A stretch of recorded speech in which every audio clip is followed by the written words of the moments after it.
Welcome back, boxing fans, to another great show with Sean on Boxing. You can't teach stupid, but fortunately for America, they just produce them. So they don't need to educate people to be stupid. They don't need to teach people to be stupid. They just have a long line of stupid motherfuckers. And that long line never ends. One after another. There's always the next stupid motherfucker from America representing boxing. And of course, pushing some racial narrative on YouTube, acting as if they have all the real answers. So Lomachenko didn't deserve a world title fight with George Kambosos because he didn't have titles coming off of the Devin Haney fight.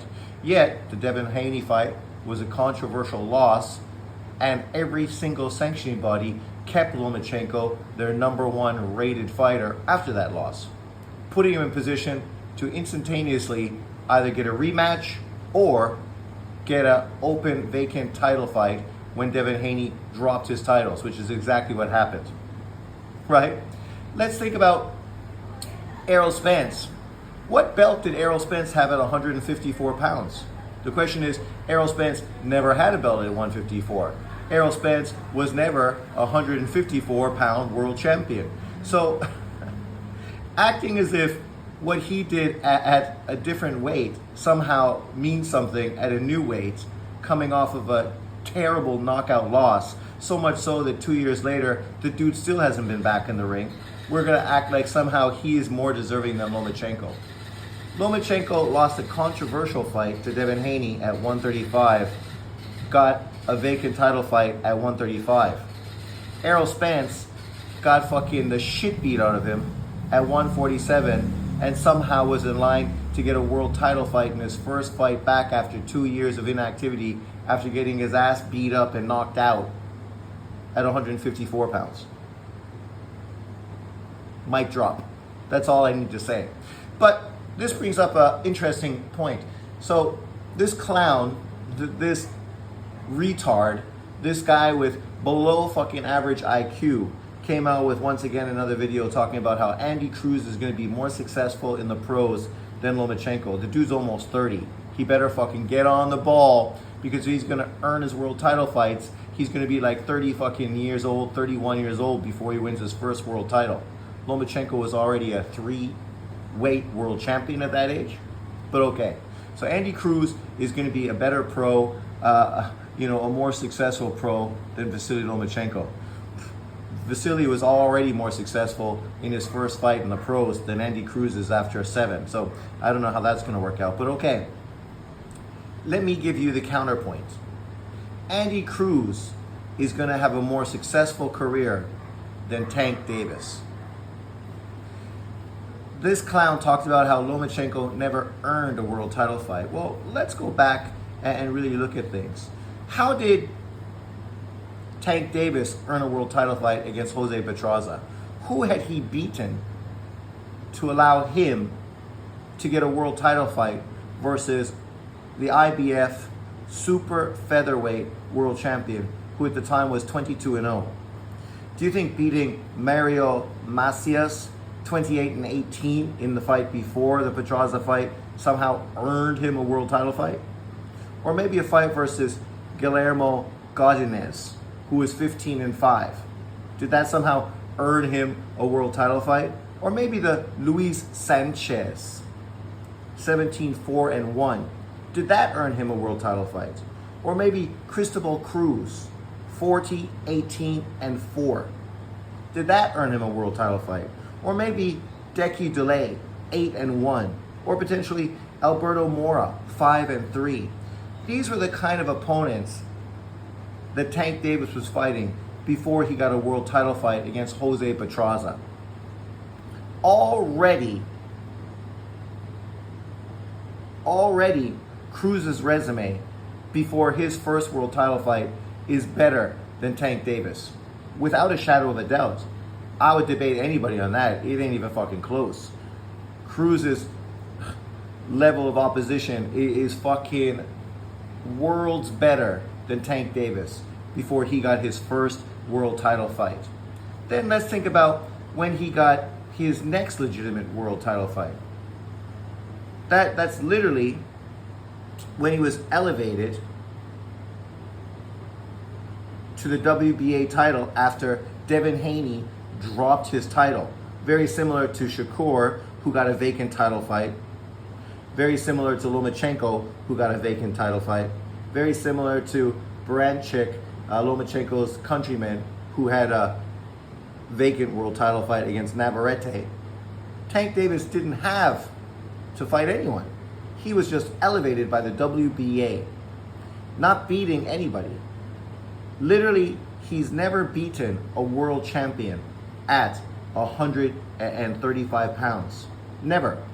Not a past champion, not a present champion, the way it looks, not a future champion. You'll say, oh, well, Isaac Cruz and Romero became future champions. Not at 135, they didn't. He literally fought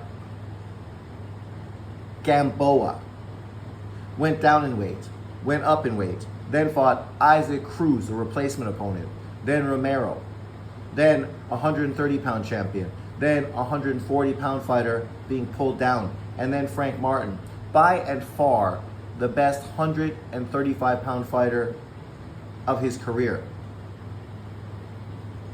But he was given that WBA champion. He never earned it. He didn't beat any top 10 competition. Well, I guess top 10 competition he did, but he never beat any world champion to get that title at 135 pounds. Currently, he is a two-weight world champion, and he didn't earn either one of those world titles. So, according to JB's narrative, I mean, Cruz is going to have a way better career than fucking Tank Davis, because Tank Davis has never earned a world title fight.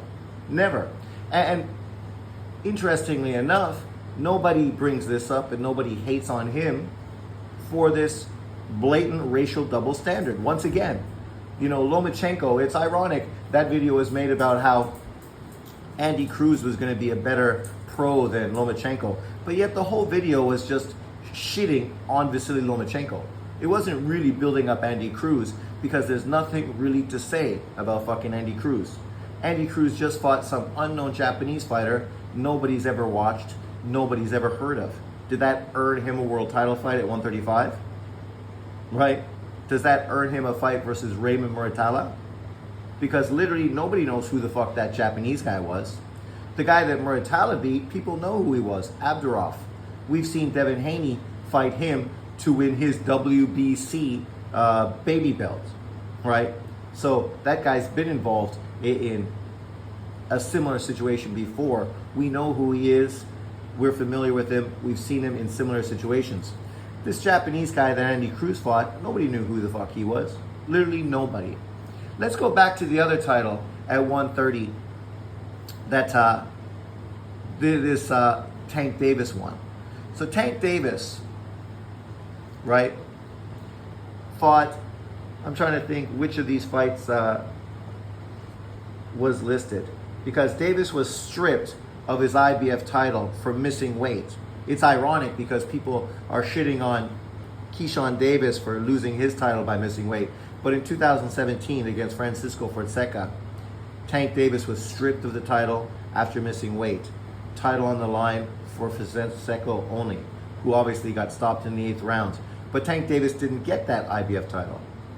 He ended up facing either Jesus Cuellar, I can't remember which one, or Hugo Reyes, both who had come up in weight. Neither was a 130-pound fighter. And Cuellar literally had just got beat by Abner Mares in his previous fight. So literally you're beating a guy who just came off of a loss. And one of these titles was for the WBA regular title. Literally that was the title on line for Tank Davis. He won the fight and was elevated to the super champ. Ironically enough, Machado, who beat the legitimate WBA super champion, was demoted to the WBA regular champion. Once again, Tank Davis was given the title, he didn't earn it. Literally the guy that beat the man was demoted, and Tank Davis was elevated by the WBA over top of him. Once again, the WBA giving Tank Davis a title he did not earn. So here's 3 opportunities of Tank Davis winning legitimate titles, not the baby belts, legitimate titles. And all 3 situations, none of them Tank Davis earned. Not one of them was him beating a top caliber opponent to walk into a position as a world champion. Didn't have to be the champion for any of those titles. Well, sorry, he beat Pedraza, a champion for the title. But as I said, did he earn that title? Of course he didn't. You heard who he'd fought. Literally nobody.